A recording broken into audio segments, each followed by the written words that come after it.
Welcome to the House of Ham. I'm Bob, WV7W, and with me today is my friend Dan, K7NXL, and we are going to climb this mountain here, Badger Mountain, and we're going to do a summit activation. So we're going to get going. So this is the skyline trail of Badger Mountain. Badger Mountain is located in the southeastern part of Washington State in the Tri-Cities area.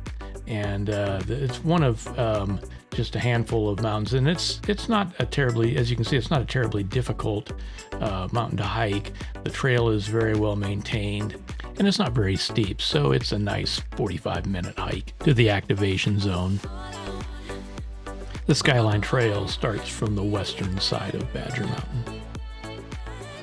On the 8th of February, Dan and I activated Candy Mountain, and we're going to do Rattlesnake Mountain hopefully in the near future, and Red Mountain that you can't see, it's kind of in between the two, we'd like to do as well, but that one's all private land, so we've got to get permission. Tri-Cities can get pretty hot in the summertime, so it's really key to catch these summit activations in either the spring or in the fall, so you don't have to fight with the heat. Also, as it gets warmer, you got to be concerned about rattlesnakes. So it's better to get out there before those critters get active. As we were hiking, we came across a guy that was from Friends of Badger Mountain that was redoing some of the path, and so we helped him carry some buckets of gravel about 100 yards up the trail. The elevation of the summit is about 1,594 feet, which is about 750 feet from above the trailhead. As we near the top, you come off of the trail and go on to the access road, and you can see that there's towers up at the top of the summit. So we're just about to where we're going to set up. And we're intentionally going to set up a little ways away from these tower sites. All right, so we made it. We are at the top. And so we're going to go ahead and set up our equipment here and see if we can make some contacts. We have my SOTA Beams Tactical Mini set up with Dan's homebrew end-fed half-wave. We should also be seeing my SOTA Beams Carbon 6 with the K6ARK random wire, but I forgot the guying system for it, so we just had to use the one antenna and take turns activating. Plan all you want, but you're bound and determined to forget something. So I spotted Dan on SOTA Watch, and he didn't even get to finish tuning before he had somebody calling him back. He didn't even get to call CQ. KX6I, that was a summit to summit, quickly got a hold of Dan, and I ended up working him as well, and he was down in Southern California, just east of San Diego. I ended up muting Dan's audio since it was very windy up there, and you could barely hear his side tone and output from his radio. He was just using the speaker. If I'd thought about it, I would have hooked up my little recorder so you could hear his QSOs. I do have it hooked up on mine, but next time I'll remember to hook him up as well. You notice Dan is using the K6ARK 3D printed paddle. I did a video on this recently, and you can get to that in the card above. The radio he's using is his MCHF that he built from a kit. You'll probably also notice his little MFJ QRP antenna tuner as well. Turned out to be a really beautiful day, and as Dan was operating, gave me a chance to relax in my new camp chair that I got off of Amazon. They're really nice and light, so it only adds just over a pound to each of our packs.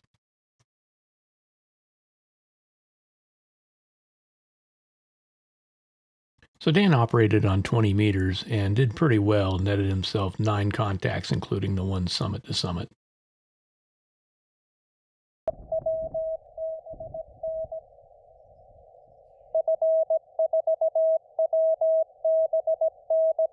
Even though he sent his call perfectly clear the first time, the F threw me off. I'm just not used to hearing that. I'm used to hearing US calls, and getting to France was just unusual for me.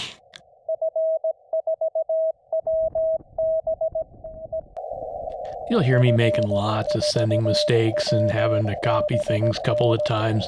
So if you think that you can't do CW because you're not perfect, nobody is. So you can do it. I'm using my KX2 and my KPDX2 paddle, and I 3D printed a mount that goes on my kneeboard clipboard that allows me to operate one-handed, and it really works out really good. I'll probably do a video on that mount at some point in the future.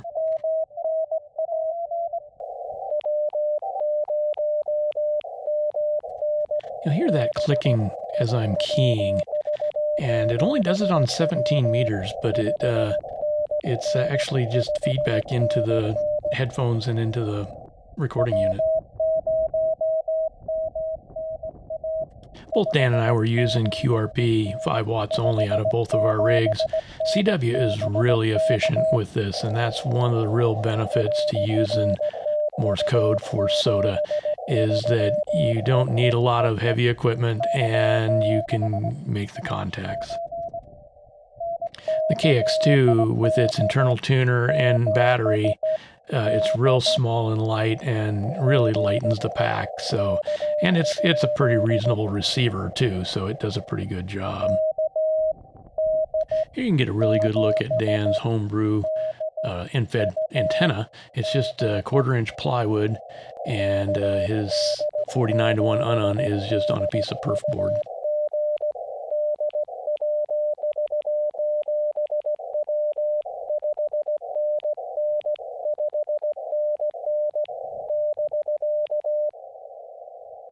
I was operating 17 meters since Dan used 20. If you've got chasers, they can get credit for each band in a given day. If we were both use a 20-meter band, then we might not have had the same number of chasers. But from our results, it's real obvious that both 17 and 20 meters were both working really well today.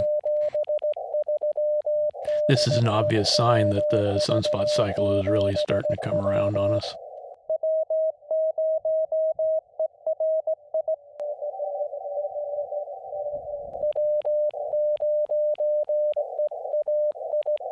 Here's one of those sending errors. I copied it right. I copied it W0ERI and then sent W0EAI.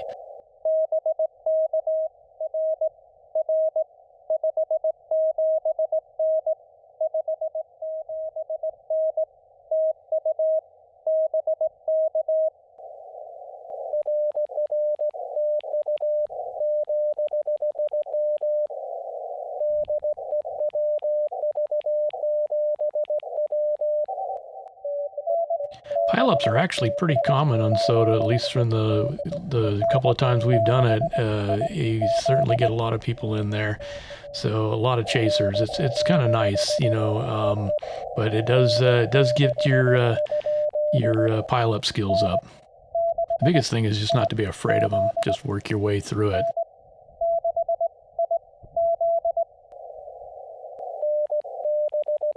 Both of the summit activations we did, both Dan and I didn't have to send CQ more than once, and as you saw earlier, he didn't even have to send it once, and we just had a constant stream of chasers. It amazes me how quickly you can get these activations done. You're watching my part of the activation real time, so you can see that I had those 9 contacts in about as many minutes. It doesn't always work that way. I know in some of the parks I've activated, it takes calling CQ forever, it seems like, to get the hunters to catch you. And then there's just going to be those days that QRP just isn't working as well because of the conditions. When Dan and I activated Hanford Reach back in December, he was using his 7300 at 100 watts and he didn't have any trouble, and I got nothing with QRP. So sometimes it just doesn't work.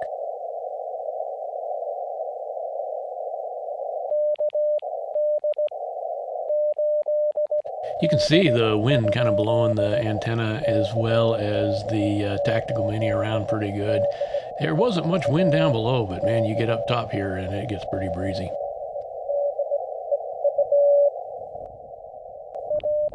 This guy out of Ohio was probably the weakest signal I had all day and was still able to get her done. I gave him a 549. I was probably a little generous. It was probably more like a 439, but and then he gave me a 449. So and I don't know how realistic that was on his end, but I would believe it.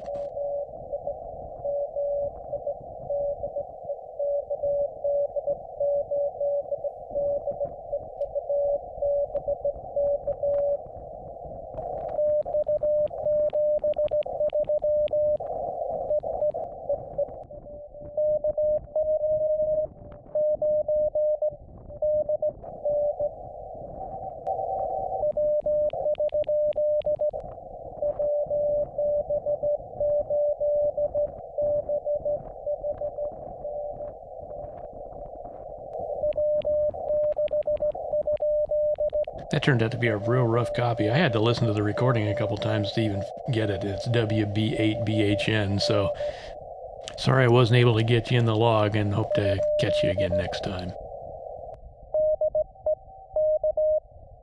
The view from up here is actually quite nice. We're looking down towards the southeastern part off of the mountain.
So here's my summit to summit.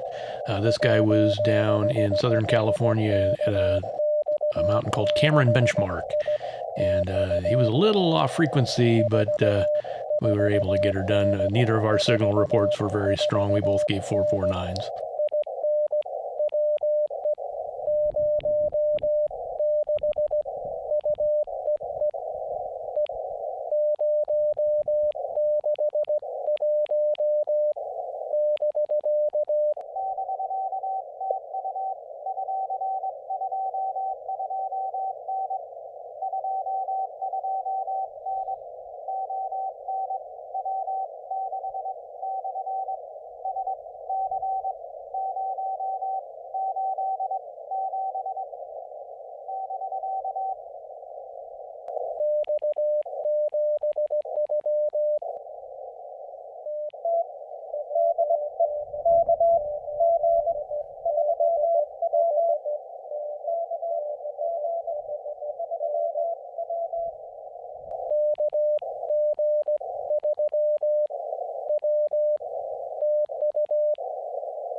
I'm gonna call it good.